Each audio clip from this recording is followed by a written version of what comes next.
Tumaas na ang presyo ng manok at karning baboy ilang araw bago ang Pasko. Para sa update, live na magbabalita si Dave Abuel. Dave, nasaan kang pamilihan ngayon at kumusta ang bentahan dyan? Cheryl, marami na sa mga kapatid natin ang namili na ng pang Noche Buena ngayong araw para maiwasan ang siksikan sa bisperas ng Pasko bukas.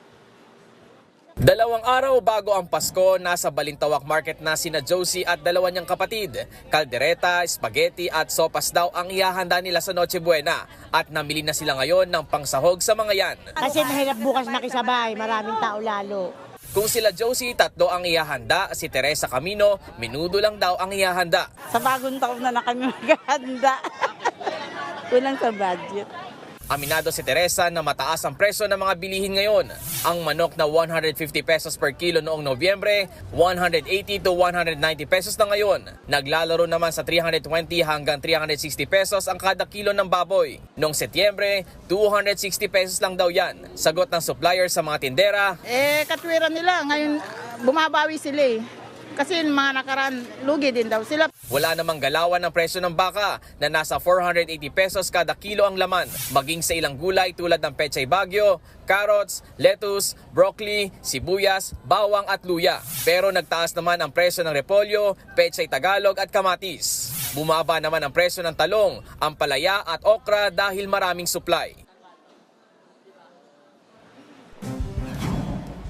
Cheryl, ayon sa mga tinderang nakausap natin sa Balintawak Market, asahan na raw na bukas ay dadagsa pa ang mga mamimili sa mga palengke. Kaya payo nila, kung kayang maaga pa lang ay magpunta na ngayon at huwag nang makipagsiksikan. Samantala, ayon sa Philippine Amalgamated Supermarket Association, relatively stable naman ang presyo ng mga Noche Buena items.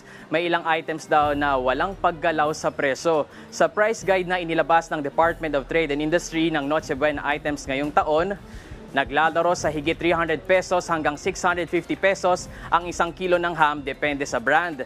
89 to 91 pesos naman ang 800 grams ng fruit cocktail. Nasa 80 hanggang 110 pesos ang 900 grams to 1 kilo ng pasta para sa spaghetti. Maaring bisitahin ang price guide sa website ng DTI para sa kabuang listahan ng Noche Buena items. Yan muna ang latest. Balik sa iyo, Cheryl. Maraming salamat, Dave Abuel.